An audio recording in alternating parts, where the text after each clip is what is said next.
যে আওয়ামী লীগ আর বিএনপি এক হইলে চাঁদাবাজি হইব, দুনিয়া উল্টা যাব।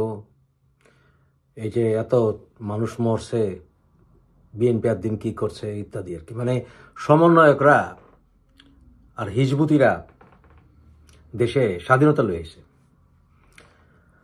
আরে বেটা, সহজ কথা, তোরা যদি বিএনপি ছাড়া এই জুলাই আগস্ট গটায় থাকোস, এখন দরস কিলা দেখ না এখন কি হয়।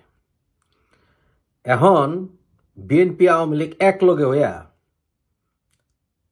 কি করতে পারে এটা তুই দেখ। 15 বছর তো কইলি যে বিএনপি আত্ম মারছে বয়ে বয়ে, তাহলে তগরে 15 মাস লাগে কিনা দেখ ফালাইতে, 15 দিনও লাগবো না, থাকতে পারস কিনা দেখ।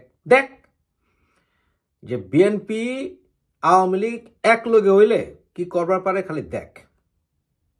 তখন ক যে তোরা করছ সবকিছু, তোকে তো এত শক্তি হইলে তো বিএনপি তোকে বিরুদ্ধে গেলে, আওয়ামী লীগ তোকে বিরুদ্ধে গেলে তোকে কোনো ভালো ছেড়ে যাবো না, তাই না? তাহলে বিএনপি আওয়ামী লীগ এক হইলে ডরাস কি লিগা? বিএনপি আওয়ামী লীগ এক হইলে তোরা যে 10%ও না, এটা প্রমাণ হইব। তো ঠেকা, এখন তোরা তো সব করছস, এখন ঠেকা। বিএনপি আওয়ামী লীগ চাঁদাবাজি করুক, দেশের টাকা মাইরা হাজার প্যালেস বানাক, তবুও জামাতি গো হাতে, হিজবুতি গো হাতে, চরমনায়ের হাতে আর ওই হেফাজতি গো হাতে বাংলাদেশ তুইলা দিব না। সিম্পল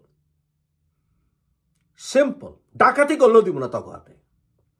তোরা এক লগে হইয়া বাঙালিকে অস্তিত্ব বিনাশ করবি। চরমনাই, হিজবুতি, আল কায়দা, ইসলামিক স্টেট, পাকিস্তানের জারজ পোলাপান, জামাতি, সমন্বয়কারী, তোরা এক লগে হইয়া 32 বার ভাঙবি, 71 স্বীকার করবি, ইতিহাস বিকৃতি করবি। হ্যাঁ, আর বাংলাদেশের অস্তিত্ব খতম করে খেলাফত কায়েম করবি। আর কবি আওয়ামী লীগ বিএনপি এক হইব না, 100 বার হইব।